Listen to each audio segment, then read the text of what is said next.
जय श्री कृष्णा। संजय का कौरवों की सभा में आकर दुर्योधन को अर्जुन का संदेश सुनाना। वैशंपायन जी कहते हैं, राजन इस प्रकार भगवान सनत सुजात और बुद्धिमान विदुर जी के साथ बातचीत करते राजा धृतराष्ट्र को सारी रात बीत गई।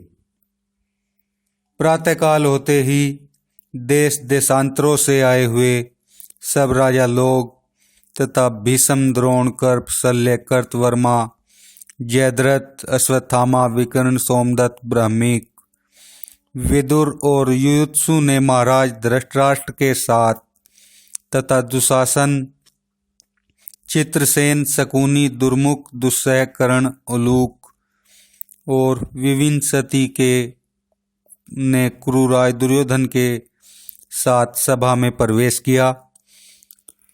वे सभी संजय के मुख से पांडवों की धर्मार्थ युक्त बातें सुनने के लिए उत्सुक थे।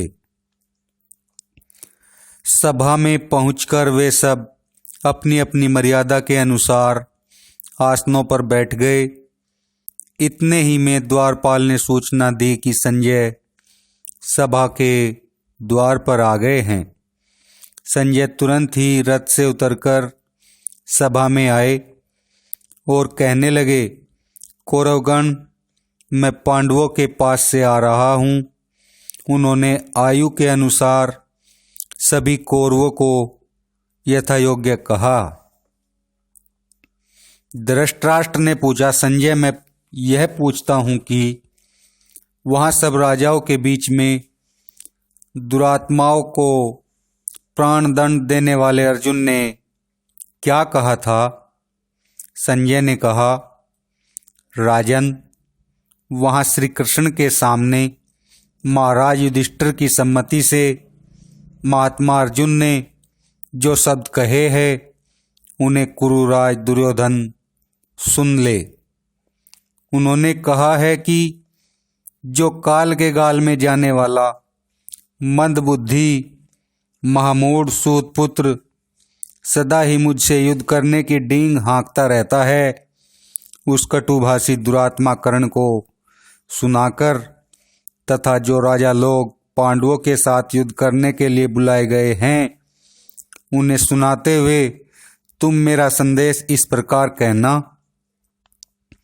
जिससे मंत्रियों के सहित राजा दुर्योधन उसे पूरा पूरा सुन सके।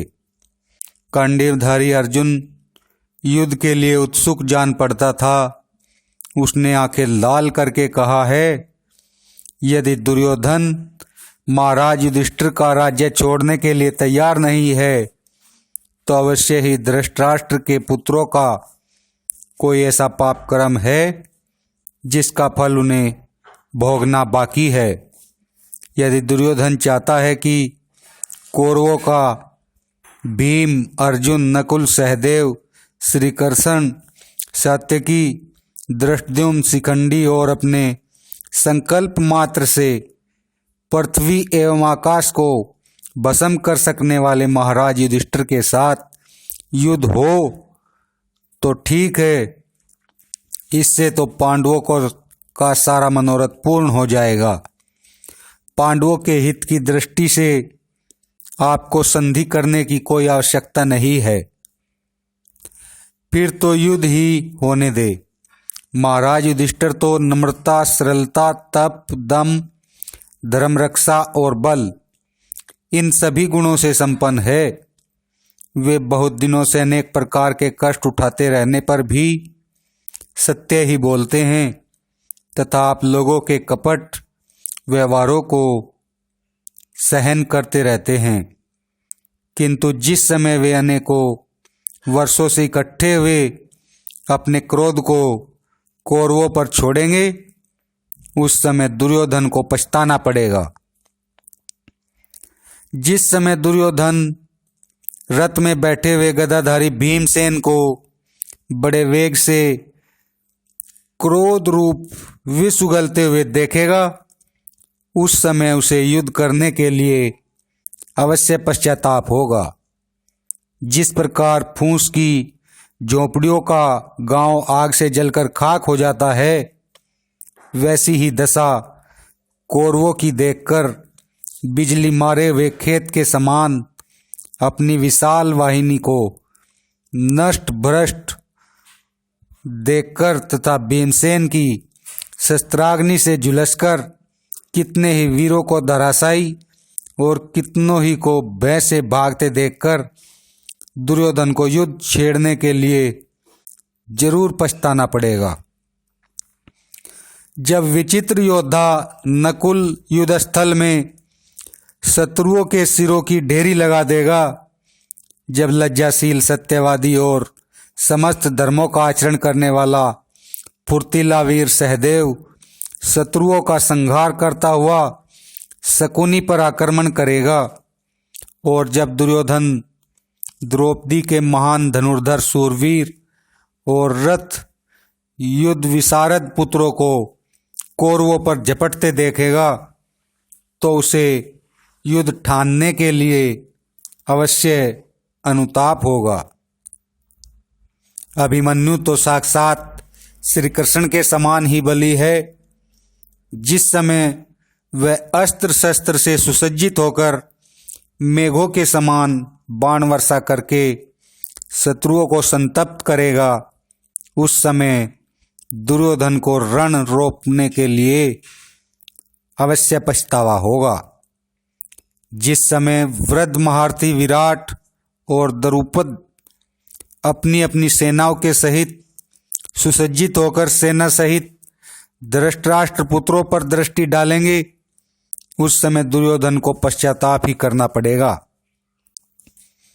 जब कौरवों में अग्रगण्य संत शिरोमणि महात्मा भीष्म शिखंडी के हाथ से मारे जाएंगे, तो मैं सच कहता हूं, मेरे शत्रु बच नहीं सकेंगे। इसमें तुम तनिक भी संदेह न करना। जब अतुलित तेजस्वी सेना नायक धृष्टद्युम्न अपने बाणों से धृतराष्ट्र के पुत्रों को पीड़ित करते हुए द्रोणाचार्य पर आक्रमण करेंगे, तो दुर्योधन को युद्ध छेड़ने के लिए पछताना पड़ेगा।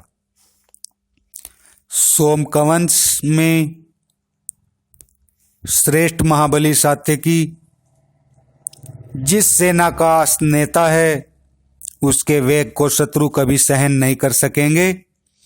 तुम दुर्योधन से कहना कि अब तुम राज्य की आशा छोड़ दो, क्योंकि हमने सिनी के पौत्र युद्ध में अद्वितीय रथी महाबली सात्यकी को अपना सहायक बना लिया है। वह सर्वथा निर्भय और अस्त्र शस्त्र संचालन में पारंगत है।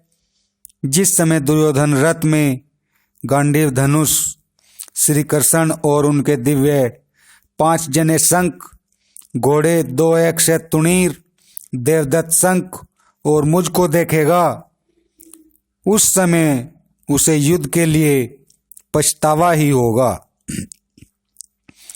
जिस समय युद्ध करने के लिए इकट्ठे हुए उन लुटेरों को नष्ट करके नवीन युग को प्रवृत्त करने के लिए मैं आग के समान प्रज्वलित होकर कौरवों को भस्म करने लगूंगा, उस समय पुत्रों के सहित महाराज धृतराष्ट्र को भी बड़ा कष्ट होगा। दुर्योधन का सारा गर्व गलित हो जाएगा और अपने भाई, सेना तथा सेवकों के सहित राज्य से भ्रष्ट होकर वह मंदमती वैरियों के हाथ से मार खाकर कांपने लगेगा तथा उसे बड़ा पश्चाताप होगा। मैंने वज्रधर इंद्र से यह वर मांगा था कि इस युद्ध में श्री कृष्ण मेरे सहायक हो। एक दिन पूर्वाह्न में मैं जप करके बैठा था कि एक ब्राह्मण ने आकर मुझसे कहा, अर्जुन, तुम्हें दुष्कर कर्म करना है, अपने शत्रुओं के साथ युद्ध करना है, तुम क्या चाहते हो? ऊंचे सरवा घोड़े पर बैठकर वज्र हाथ में लिए इंद्र तुम्हारे शत्रुओं का नाश करते आगे आगे चले। अथवा सुग्रीव आदि घोड़ों से युक्त दिव्य रथ पर बैठे भगवान श्री कृष्ण तुम्हारी रक्षा करते हुए पीछे चले। उस समय मैंने वज्रपाणी इंद्र को छोड़कर इस युद्ध में सहायक रूप से श्री कृष्ण का ही वर्ण किया। इस प्रकार इन डाकुओं के वध के लिए मुझे श्री कृष्ण मिल गए हैं। मालूम होता है यह देवताओं का ही किया हुआ विधान है। श्री कृष्ण भले ही युद्ध न करे, फिर भी यदि ये मन से ही किसी की जय का अभिनंदन करने लगे तो वह अपने शत्रुओं को अवश्य परास्त कर देगा। भले ही देवता तथा इंद्र ही इसके शत्रु हो, फिर मनुष्यों की तो बात ही क्या है। इन श्री कृष्ण ने आकाशचारी शोभियान के स्वामी महाभयंकर और मायावी राजा साल्वे से युद्ध किया था और शोभ के दरवाजे पर ही साल्वे की छोड़ी हुई शतग्नि को हाथों से पकड़ लिया था। भला इनके वेग को कौन मनुष्य सहन कर सकता है। मैं राज्य प्राप्ति की इच्छा से पितामह भीष्म, पुत्र सहित आचार्य द्रोण तथा अनुपम वीर कृपाचार्य को प्रणाम करके युद्ध करूंगा। मेरे विचार से तो जो कोई पापात्मा इस युद्ध में पांडवों से लड़ेगा उसका निधन धर्मतः निश्चित है। कौरवों, मैं तुमसे स्पष्ट कहता हूँ, धृतराष्ट्र के पुत्रों का जीवन यदि बच सकता है तो युद्ध से दूर रहने पर ही ऐसा संभव है। युद्ध करने पर तो कोई भी नहीं बचेगा। यह बात निश्चित है कि मैं संग्राम भूमि में कर्ण और धृतराष्ट्र पुत्रों को मारकर कौरवों का सारा राज्य जीत लूंगा। जिस प्रकार अजातशत्रु महाराज युधिष्ठिर शत्रुओं के संहार में हमें सफल मनोरथ मान रहे हैं, वैसे ही अदृष्ट के ज्ञाता श्री कृष्ण को भी इसमें कोई संदेह नहीं है। मैं स्वयं भी सावधान होकर अपनी बुद्धि से देखता हूँ तो मुझे इस युद्ध का भावी रूप ऐसा ही दिखाई देता है। मेरी योग दृष्टि भी भविष्य दर्शन में भूल करने वाली नहीं है। मुझे स्पष्ट दिख रहा है कि युद्ध करने पर धृतराष्ट्र के पुत्र जीवित नहीं रहेंगे। जिस प्रकार ग्रीष्म ऋतु में अग्नि प्रज्वलित होकर गहन वन को जला डालता है, मैं अस्त्र विद्या की विभिन्न रीतियों से स्थाकरण, पाशुपातास्त्र, ब्रह्मास्त्र और इंद्रास्त्र महान अस्त्रों का प्रयोग करके किसी को बाकी नहीं छोड़ूंगा। संजय, तुम उनसे स्पष्ट कह देना कि मेरा यह दृढ़ और उत्तम निश्चय है कि मुझे ऐसा करने पर ही शांति मिलेगी। अतः उन्हें वही करना चाहिए जो वृद्ध भीष्म, कृपाचार्य, द्रोणाचार्य, अश्वत्थामा और बुद्धिमान विदुर जी कहे। वैसा करने पर ही कौरव लोग जीवित रह सकेंगे। बोलो जय श्री कृष्णा।